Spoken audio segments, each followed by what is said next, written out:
सतानंद जी को जब ये बात पता चली कि राम जी ने उनकी माता का उद्धार कर दिया, माता अहिल्या जो इतने वर्षों से इंतजार कर रही थी राम जी के आने का, उनका उद्धार कर दिया राम जी ने, बड़े प्रसन्न हुए, आंखों में आंसू आ गए। सोचा राम जी को धन्यवाद कहें कि आपने मेरी माँ का उद्धार किया।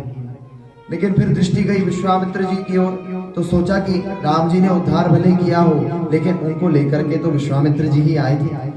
तो सोचा कि विश्वामित्र जी को धन्यवाद करें, लेकिन फिर मन में आया विश्वामित्र जी को धन्यवाद करें तो कहीं राम जी बुरा ना मान जाए कि उद्धार तो हमने किया और धन्यवाद विश्वामित्र जी का कर रहे हैं, और यदि राम जी को धन्यवाद दें तो कहीं विश्वामित्र जी को बुरा ना लग जाए कि लेकर के तो हम आए, अगर हम ना लाते तो राम जी कैसे उद्धार करते। जो भी हो, शतानंद जी ने सोचा कि गुरु की महिमा में ही शिष्य की भी महिमा होती है, इसलिए उन्होंने राम जी को विश्वामित्र जी का पूरा चरित्र सुनाया, उनकी पूरी कथा सुनाई, शुरू से लेके अंत तक उनकी पूरी महिमा का वर्णन किया। और केवल अच्छी बातें नहीं, उनकी जो बुरी बातें थी वो भी सब बता दी, केवल उनकी अच्छी बातें नहीं। कहते हैं सबसे पहले विश्वामित्र जी क्षत्रिय थे, राजा थे, बड़े क्रोधी स्वभाव के थे। एक दिन महर्षि वशिष्ठ के आश्रम में गए, वहां नंदिनी गाय को उन्होंने पसंद कर लिया, नंदिनी गाय को मांगा, महर्षि वशिष्ठ ने मना किया तो युद्ध करने लगे, और युद्ध करते करते ऐसा द्वेष हो गया महर्षि वशिष्ठ से कि उनके 100 बच्चों का, उनके 100 पुत्रों का वध कर दिया। महर्षि वशिष्ठ से प्रतिद्वंद्विता में हजारों वर्षों तक तपस्या की, बीच में मेनका आई तो उस अप्सरा पर मोहित हो गए, तपस्या भंग हो गई। उसके बाद फिर तपस्या की और पूरे भारतवर्ष में घूम घूम करके चारों दिशाओं में जाकर के तपस्या की, ब्राह्मणत्व को हासिल किया तपस्या करके, ब्रह्मर्षि का पद प्राप्त किया। क्या कुछ नहीं किया, सब चरित्र वर्णन कर दिया। और गुरु के केवल अच्छी नहीं, बुरे चरित्रों का भी राम जी ने श्रवण किया।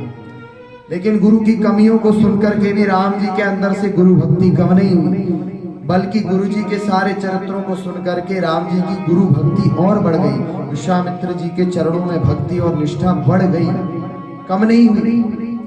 आजकल के शिष्य लोग गुरु की थोड़ी सी कमी देख लेते हैं तो कहते हैं अरे ये तो ऐसा करते हैं, ऐसा करते हैं, गुरु जी में ही कमी निकालने लगते हैं, निंदा करने लगते हैं। लेकिन राम जी मर्यादा पुरुषोत्तम है, उनके चरित्र से हमें यही शिक्षा मिलती है कि गुरु के अंदर कुछ कमी भी हो तो उसे नजरअंदाज करो। गुरु की कमी नहीं, गुण देखने चाहिए। गुरु की कमी से भी ये शिक्षा लो कि हमारे अंदर ये दोष ना आए।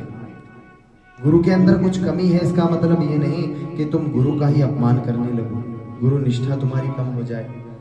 गुरु के किसी हे चरित्र को, किसी पुरानी कथा को सुन करके तुम्हारे मन में से गुरु की श्रद्धा कम नहीं होनी चाहिए। इसलिए जब सुग्रीव ने कहा कि इन 7 तालों का जब आप एक ही बाण से भेदन करोगे तभी मैं मानूंगा कि आप वाली का वध करने में समर्थ हो। सुग्रीव ने कहा कि ये 7 ताल हैं, 7 साल के वृक्ष थे, और वो 7 वृक्ष एक कतार में नहीं, ऐसे टेढ़े मेढ़े थे, और उन सारे वृक्षों को एक ही बार में एक ही बाण से भेदना था। वो एक साथ नहीं थे, ऐसे टेढ़े मेढ़े क्रॉस क्रॉस में थे, तो उनको एक साथ भेदना था राम जी ने। राम जी ने बाण संधान किया और धनुष में बाण रख करके राम जी ने यही कहा कि भक्तिश्च चेत कुशिक नंदन पादयोर में, अगर कुशिक नंदन विश्वामित्र जी के चरणों में मेरी भक्ति हो, अगर मेरे अंदर गुरु निष्ठा हो विश्वामित्र जी के प्रति, तो ये बाण इन 7 तालों को भेद करके रसातल में चला जाए, इन 7 वृक्षों को भेद करके वो रसातल में चला जाए। राम जी ने बाण चलाया और 7 को भेद करके वो बाण रसातल में चला गया। भित्वा गमिष्यति, 7 वृक्षों को एक ही बार में भेद दिया। ये नहीं कहा कि गुरुदेव वशिष्ठ के चरणों में मेरी भक्ति हो, बल्कि ये कहा कि विश्वामित्र जी के चरणों में मेरी भक्ति हो। इसका मतलब यही है कि विश्वामित्र जी के सारे चरित्रों को सुनने के बाद भी उनकी गुरु भक्ति कम नहीं हुई। यही मर्यादा पुरुषोत्तम प्रभु श्री राम अपने चरित्र से हमें शिक्षा देते हैं, अपनी मर्यादा से हमें बताते हैं कि गुरु के अंदर कुछ कमी भी हो तो इसका मतलब ये नहीं कि गुरु का त्याग करो। गुरु की उस कमी को आप मत देखो, गुरु के गुणों को देखो और उन गुणों से शिक्षा लो कि हमारे गुरु इतने महान हैं। राम जी ने यही किया। पूज्य प्रेम नारायणाचार्य जी महाराज की ऐसे ही दिव्य प्रवचनों का आनंद लेते रहने के लिए चैनल को सब्सक्राइब करें। नई वीडियोस की नोटिफिकेशन सर्वप्रथम प्राप्त करने के लिए बेल आइकन को दबाएं डिस्क्रिप्शन में दिए गए लिंक्स के द्वारा पूज्य महाराज श्री को सभी सोशल मीडिया प्लेटफॉर्म्स पर फॉलो करें। पूज्य प्रेम नारायणाचार्य जी महाराज का ये दिव्य संकल्प है कि श्रीमद् भागवत कथा एवं श्रीमद् वाल्मीकि रामायण कथा के माध्यम से शास्त्रों का ज्ञान जन जन तक पहुंचाया जाए।